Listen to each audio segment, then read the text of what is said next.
Welcome back, everybody. My name is Tucker, and in today's video, I wanted to talk about something that I feel like we can all relate to, and that is some NBA players that, for whatever reason, I just haven't quite given up on yet. Like, there are certainly signs that I should jump off the bandwagon and not be a fan of these players anymore and just think that they're done in the NBA, but for whatever reason, I can't seem to do that. So, as always, I want to see what you guys have to say down in the comment section below, so let me know which players in the NBA it seems like you should give up on, but you still haven't. But really quickly, before we get started, if you enjoy the NBA, then consider subscribing. I upload every single day. Okay, let's go ahead and get started now, and this first one you might be able to guess. A lot of these I haven't talked about in previous videos, but the first one, maybe two, you guys might have actually known about if you've watched a good amount of my videos in the past. And the first one is going to be Dario Saric, and this is a player that I really liked in Philadelphia. I thought that he fit what they wanted to do well, and I thought that he was even underutilized in Philadelphia at times as pretty much just an outside shooter, because he came into the NBA as a player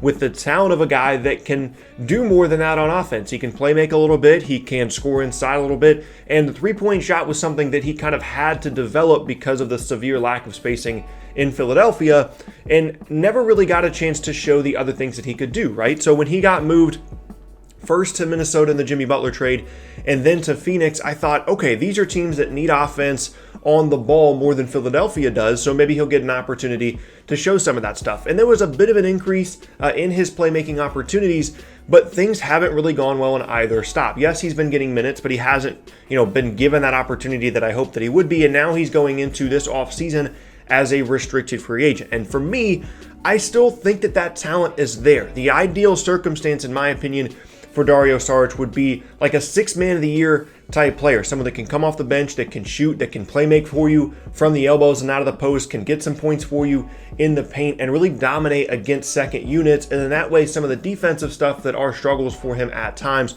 are limited because of he playing against worse players in that second unit group. That's the ideal scenario for me for Dario Saric, and that's one of the main reasons that I haven't quite given up on him, even though his minutes have gone down with each team that he has been with since Philadelphia. Dario Saric is definitely a player for me that I still think can do some things in the NBA. We move on now to our second player, and this is one that might be a bit surprising because he's such a recently drafted guy, but it's going to be Wendell Carter Jr., and I feel like he's a player that is very quickly becoming forgotten about within his own draft class because the stats aren't especially flashy for him through his not even first two seasons. And as a rookie, there were some promising points in his season, but he just wasn't on the floor enough. And then this year has had some injury issues, but has been more available. He played 44 games last year and then 43 to this point in this season. And I've said it before, I really think that this guy can be an Al Horford type player. He isn't going to really wow you with his physical skills. He's a pretty good athlete, especially laterally. Staying in front of players, can be a really good defender, but doesn't have a crazy wingspan, doesn't have a crazy vertical, but he just knows what he's doing defensively. He's a really smart player. And offensively, I think he's going to be able to continue to grow, not only in the mid-range jump shot, but potentially out to the three-point line in the future as well. The at-rim finishing needs to improve, but I feel like there's a very solid base here for Wendell Carter Jr. to be a starting caliber big and a really, really good one over the next handful of years. And I feel like people are starting to give up on him just because there are flashier names in that draft class that he came out of, but I still am 100% on board with Wendell Carter Jr. at this point. Moving on now to number 3, and this one is pretty much the exact opposite of Wendell Carter Jr., and it's Mo Bamba. And you wouldn't really think that this would be my type of player, right? Because when you watch Mo Bamba, it doesn't really look great. He doesn't look that confident. He doesn't look like someone that feels like he belongs in the NBA, and he's still such a young player that is certainly something that is fixable, and you can turn that around. And all the physical tools are there for Mo Bamba, from the length, the size, the athleticism, and even at times the quickness. Like, all of that stuff is there in a way that it just isn't for Wendell Carter Jr. But the problem is there's so much less to go off of when you actually watch him, not only because the minutes are so much less, but just because it doesn't appear as though he has all of the skills that he really needs to be an effective big. However, I can't help but hang on to this idea of all of this raw potential and talent and the tools that this guy does have moving forward, and thinking that, if he was in a different scenario, in a different situation, and not in Orlando where they have such a crowded front court and could actually get more minutes, that he would have developed already into a much better player, and I still think that he is a starting caliber player moving forward. Obviously not right now, but I think that he can still become that. And this is another player kind of like Wendell Carter Jr. where you're thinking, well, you know, what do you mean haven't given up on? This guy just was drafted pretty recently. There are plenty of people that have just given up on Mo Bamba, and I still think that there's something there. I don't know how much, and I feel least strongly about him out of everybody else on this list, but I still think that there is something there that Mo Bamba can work on and can develop. Again, as such a young player still, and be a starting caliber 5 for the next couple years. Number 4 now, and this is going to be Rodney Hood. And this is a tough one because he only played 21 games this year and suffered a significant injury. And that, I think, is why people are jumping off of the bandwagon for Rodney Hood. Because before this season, he had, you know, a really critical year last year as someone that scored a little bit for Portland in the regular season as well as in the postseason, and kind of upped his standing within that group. And now that he's had this injury issue, I feel like people are just giving up, saying, okay, this is it for Rodney Hood.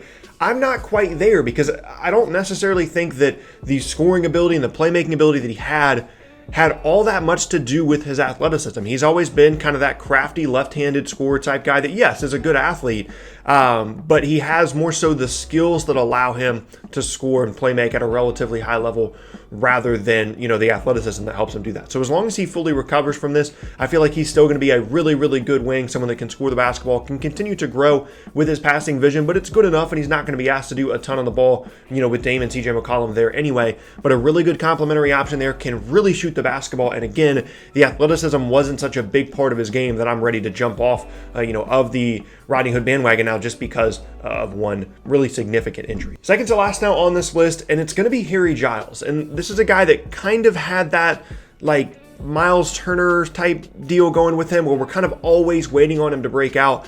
This is only his second season in the league, and I feel like we still need to exercise some patience with Harry Giles because he was such a talented high school player that I still think that there's so much potential there. He showed it a little bit at Duke, but had the injury issues, obviously. And the thing that holds me back from being really, really excited is that there's been no development of the three-point shot to this point, but I think that he has a really, really intriguing passing skill set that allows you to play him in certain lineups, even if he can't space the floor from the three-point line. Maybe he works on the mid-range a little bit to be able to provide some floor spacing. He can play a little bit at the 5 and then, you know, some minutes at the 4 as well. But I really feel like that passing ability, the fact that he plays so hard, the fact that he is still, you know, a pretty good athlete for a big guy, I still think that there is definitely a viable NBA career moving forward for Harry Giles, and I have not given up on him at all. And I feel like a lot of people have, just because they expected some kind of immediate breakout for a guy that was so highly ranked in high school and did show some flashes in college. Just again, the injury stuff kind of held him down. But over the next 2 years, I think that this could be a guy that shows himself to be, you know, either a really good six-man or even a starting caliber player. Last on the list now, this is a guy that I've talked about before, and it's Cedi Osman. And ever since he became kind of, you know, the underrated player on those Cavs teams with LeBron, I haven't been able to give up on this idea that he's a starting caliber wing. And he's getting plenty of minutes in Cleveland, so it's not like people are, you know, immediately giving up on him.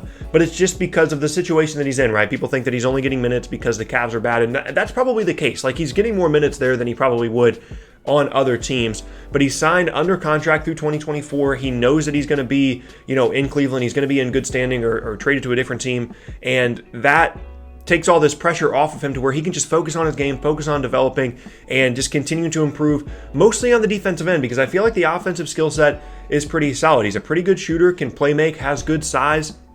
And as long as he can continue to grow and develop, you know, maybe get a little bit faster, get a little bit stronger, and be a better defender, I think he's a starting caliber wing. And some people are starting to jump off that bandwagon just because of, you know, the minutes that he's receiving, maybe undeservedly so in Cleveland because they do lack wing depth.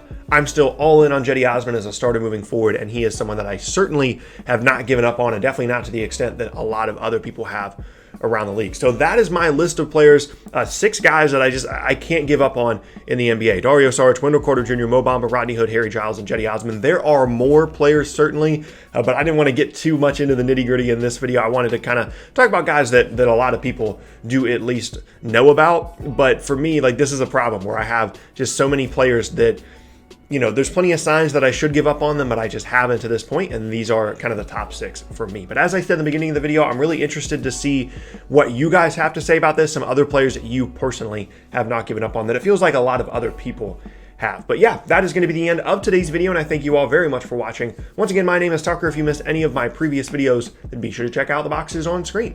Thanks again, and I'll see you all next time.